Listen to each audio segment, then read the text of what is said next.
જય શ્રી કૃષ્ણ મિત્રો, સ્વાગત છે મારી ચેનલ ગુજરાતી સ્વાદમાં। આજે હું તમારી સાથે દક્ષિણ ગુજરાતની એક પ્રખ્યાત વાનગી જે શીતળા સાતમ ઉપર બનાવવામાં આવે છે, જેનું નામ છે દેસાઈવડા, જેને ખાટાવડા પણ કહેવામાં આવે છે। તો આ દેસાઈવડા બનાવવા માટે મેં પરફેક્ટ માપ સાથે બધી સામગ્રી લીધી છે, તો તમે આખો વિડીયો જરૂરથી જોજો, જરા પણ સ્કીપ ના કરતા। તો મેં મેઝરમેન્ટથી માપી અને 1 કપ જુવારનો લોટ લીધો છે અને અડધો કપ ઘઉંનો કકરો લોટ, જે આપણે લાડવા માટે યુઝ કરીએ છીએ એ લોટ લીધો છે। અડધો કપ મેં ખાટું દહીં લીધું છે, દહીં ખાટું જ લેવાનું છે અને એ મેં માપીને જ લીધું છે। હવે બીજી સામગ્રીમાં મેં 1/4 કપ તુવરની દાળ લીધી છે અને 1 ટેબલસ્પૂન અડદની દાળ લીધી છે અને 1 ટીસ્પૂન મેથીના દાણા લીધા છે। હવે ઘઉંનો લોટ, જુવારનો લોટ અને દહીં મિક્સ કરવાનું છે અને અડદની દાળ, તુવેરની દાળ અને મેથીના દાણા અલગથી ધોઈને પલાળવાના છે। તો શરૂ કરીશું। તો એક બાઉલમાં મેં સૌથી પહેલાં જુવારનો લોટ લઈ લીધો છે, જે આપણે રોટલા બનાવવા માટે લઈએ છીએ એ જ લોટ લીધો છે અને અડધો કપ મેં ઘઉંનો કરકરો લોટ લઈ લીધો છે। હવે સાથે જ દહીં ઉમેરી દઈશું અને બધું સરસ રીતે મિક્સ કરી અને જરૂર મુજબ પાણી ઉમેરવાનું છે। હવે જે લોટ બાંધવા માટે આપણે પાણી લેવાનું છે એ ગરમ કરીને લેવાનું છે। તો ગરમ પાણીથી લોટ બાંધીશું તો આથો ઝડપથી આવશે। ચોમાસામાં અને શિયાળામાં તમે આ દેસાઈવડા બનાવો તો ગરમ પાણીનો ઉપયોગ કરવાનો અને ઉનાળામાં નોર્મલ પાણી।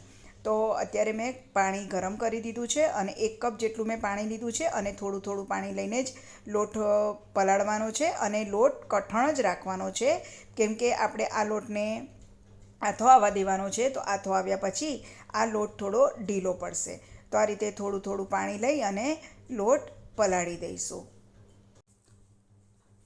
તો થોડું થોડું પાણી લીધું છે મેં અને આ રીતે એક પણ ગાંઠો ના રહે એ રીતે આપણે લોટ પલાળી દઈશું।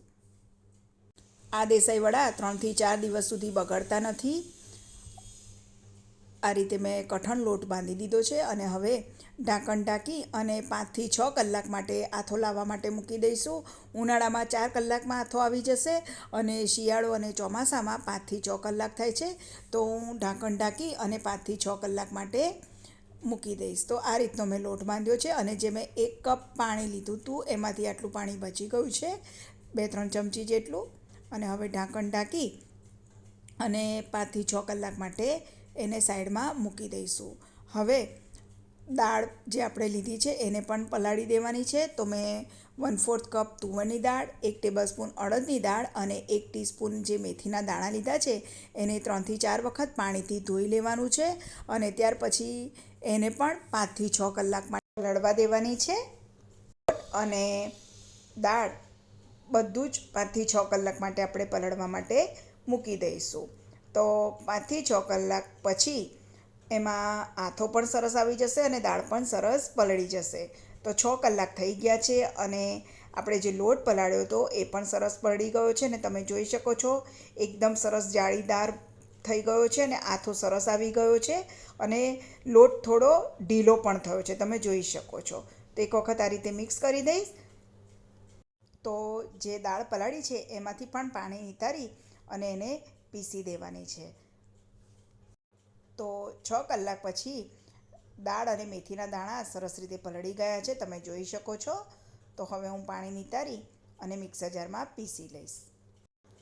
પીસતી વખતે પાણીનો જરા પણ આપણે ઉપયોગ કરવાનો નથી। તમે આ રીતે દેસાઈવડા બનાવીને જરૂરથી ટ્રાય કરજો, એકદમ સરસ લાગે છે। હવે તીખાશ માટે મેં 3 નંગ લીલા મરચાં અને અડધા ઇંચ આદુનો ટુકડો લઈ લીધો છે। આમાં આદું ઉમેરવું ખૂબ જ જરૂરી છે। તો મિક્સર જારમાં પહેલાં એને પીસી લઈશું। તો અધકચરું પીસાઈ ગયું છે અને હવે જે દાળ અને મેથીના દાણા છે એમાંથી મેં પાણી નિતારી દીધું છે અને એને પણ થોડુંક દરદરું પીસવાનું છે। તો આ રીતે સરસ પીસાઈ ગયું છે, થોડુંક દરદરું રાખવાનું છે આ રીતે। હવે જે લોટ છે એની અંદર આપણે આ મિક્સ કરી દઈશું। તો આદુ, મરચાં અને દાળ, મેથીના દાણા બધું જ સાથે મેં ક્રશ કરી દીધું છે ને એ ઉમેરી દીધું છે અને હવે સરસ રીતે એક વખત મિક્સ કરી દઈશું। તો આ રીતે મેં મિક્સ કરી દીધું છે। હવે સ્વાદ પ્રમાણે મીઠું ઉમેરી દઈશું। 1 ટીસ્પૂન જેટલો મેં ગોળ ઉમેર્યો છે। આપણે જે દહીં લીધું છે એને બેલેન્સ કરવા માટે જ મેં ગોળ ઉમેર્યો છે, બાકી આમાં ગળપણ એટલું હોતું નથી। હવે 1/2 ટીસ્પૂન જેટલી હળદર, 1 ટીસ્પૂન જેટલું લાલ મરચું પાવડર ઉમેરીશું, કેમ કે આપણે લીલા મરચાં પણ ઉમેર્યા છે. ચપટી હિંગ ઉમેરી દઈશું અને હવે બધું જ સરસ રીતે મિક્સ કરી દઈશું. હવે આ વડા બનાવવા માટે આપણે બેકિંગ સોડાનો જરા પણ ઉપયોગ નથી કરવાનો, આપણે આમાં ગરમ તેલનો ઉપયોગ કરવાનો છે. તો પહેલાં એકદમ સરસ રીતે આપણે મિક્સ કરી દઈશું અને ત્યાર પછી એમાં તેલ ઉમેરીશું. તો મેં કઢાઈમાં તેલ ગરમ કરવા માટે પણ મૂકી દીધું છે અને આ રીતે મેં સરસ રીતે ફેટી દીધું છે અને ખીરું આ રીતનું જ રાખવાનું છે. આ રીતે એકદમ સરળતાથી વડા પડે એ રીતનું ખીરું રાખવાનું છે. તો તેલ ગરમ થઈ ગયું છે, તો આ 2 ટેબલસ્પૂન જેટલું ગરમ તેલ એમાં ઉમેરી દઈશું. તો જે ખીરું તૈયાર થયું છે એમાં 2 ટેબલસ્પૂન ગરમ તેલ ઉમેરી દીધું છે અને હવે એકદમ સરસ રીતે ફરીથી હું મિક્સ કરી દઈશ. તો આ રીતનું જ ખીરાની કન્સિસ્ટન્સી રાખવાની છે. બહુ પાતળું હશે તો આ વડા તેલ બહુ પીશે, એટલે જ્યારે આપણે દાળ પીસીએ ત્યારે એમાં પાણીનો જરા પણ ઉપયોગ નહીં કરવાનો. 1 ટેબલસ્પૂન કે 1 ટીસ્પૂન જેટલું જરૂર મુજબ જ ઉમેરવાનું. તો આ રીતનું ખીરું રાખ્યું છે. હવે આપણે વડા ઉતારી દઈશું અને આ વડાને ધીમાથી મીડિયમ ગેસે જ તળવાના છે. તો જ્યારે આપણે વડા મૂકીએ ત્યારે ગેસની ફ્લેમ હાઈ રાખવાની અને ત્યાર પછી ગેસની ફ્લેમ એકદમ ધીમી કરીને વડાને તળવાના છે. તો આ રીતે કઢાઈમાં સમાય એટલા વડા મૂકીશું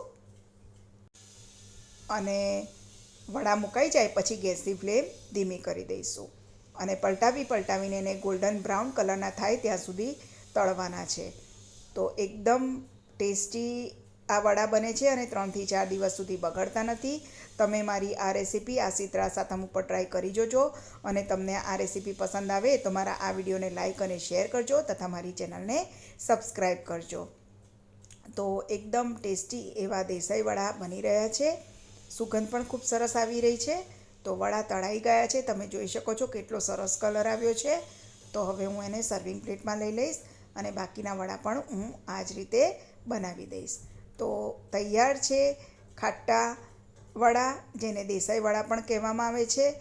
તો આ દક્ષિણ ગુજરાતની એક પ્રખ્યાત વાનગી છે જે સાતમ ઉપર બનાવવામાં આવે છે અને તમે ચાલુ દિવસે પણ આ વડા બનાવીને ખાઈ શકો છો.